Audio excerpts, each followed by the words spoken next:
ਇਹ ਸਿਹਤ ਵਾਸਤੇ ਨੀਰੀ ਜ਼ਹਿਰ ਹੈ। ਪਹਿਲੀ ਗੱਲ ਤਾਂ ਇਹ ਵੀ ਇਹਨੂੰ ਛੱਡਣਾ ਚਾਹੀਦਾ ਹੈ, ਇਹਨਾਂ ਤੋਂ ਬਚਣਾ ਚਾਹੀਦਾ ਹੈ, ਚੀਜ਼ਾਂ ਨਹੀਂ ਖਾਣੀਆਂ ਪੀਣੀਆਂ ਚਾਹੀਦੀਆਂ।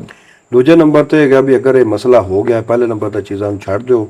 ਦੂਸਰੇ ਨੰਬਰ ਤੇ ਇਹਦਾ ਇਲਾਜ ਜਿਹੜਾ ਨਾ ਉਹ ਸਾਦਾ ਜਿਹਾ, ਚੀਜ਼ਾਂ ਲਿਖ ਲਓ ਤੇ ਉਹਨੂੰ ਘਰ ਬਣਾ ਤੇ ਉਹਨੂੰ ਖਾਓ। ਜਿਹੜਾ ਜ਼ਾਇਦ ਚਰਬੀ ਆ ਗਈ ਹੈ, ਉਹ ਪੇਟ ਵੱਧ ਗਿਆ ਹੈ, ਜਿਗਰ ਫੈਟੀ ਲੀਵਰ ਹੋ ਗਿਆ ਜਾਂ ਜੋ ਵੀ ਮਸਲਾ ਹੈ, ਇਨਸ਼ਾਅੱਲਾ ਇਹਦੇ ਇਸਤੇਮਾਲ ਦੇ ਨਾਲ ਨਾ ਉਹ ਸਾਰਾ ਕੁਝ ਠੀਕ ਹੋ ਜਾਏਗਾ ਜੀ ਇਨਸ਼ਾਅੱਲਾ। ਕਰਨਾ ਕੀ ਹੈ, ਤੁਸੀਂ ਤੁੰਮਾ 50 ਗ੍ਰਾਮ, ਜੀ ਗੰਧਕ ਆਮਲਾ ਸਾਰ ਲੈਣੀ ਹੈ ਡਲੀ ਵਾਲੀ 50 ਗ੍ਰਾਮ, ਰਾਈ ਸੁਰਖ ਲੈਣੀ ਹੈ 50 ਗ੍ਰਾਮ, ਹਰਮਲ 10 ਗ੍ਰਾਮ ਲੈਣੀ, ਸੁੰਡ 20 ਗ੍ਰਾਮ। ਠੀਕ ਹੈ। ਸਾਰੀਆਂ ਚੀਜ਼ਾਂ ਨੂੰ ਨਾ ਤੁਸੀਂ ਬਰੀਕ ਪੀ ਕੇ ਇਹਦਾ ਕੈਪਸੂਲ ਭਰ ਲੈਣਾ ਹੈ 500 mg ਦਾ, ਜਿਹਨੂੰ 0 ਨੰਬਰ ਵੀ ਆਉਂਦੇ ਨੇ ਤੇ 500 mg ਵੀ ਆਉਂਦੇ ਨੇ। ਜੀ ਇਸ ਕੈਪਸੂਲ ਨੂੰ ਨਾ ਸਵੇਰ ਤੇ ਸ਼ਾਮ ਖਾਣਾ ਖਾਣ ਤੋਂ ਪਹਿਲੇ ਇੱਕ ਕੈਪਸੂਲ ਸਵੇਰ ਖਾਣਾ ਹੈ ਤੇ ਇੱਕ ਸ਼ਾਮ ਨੂੰ ਖਾਣਾ ਹੈ, ਖਾਣਾ ਖਾਣ ਤੋਂ ਪਹਿਲੇ ਪਾਣੀ ਨਾਲ।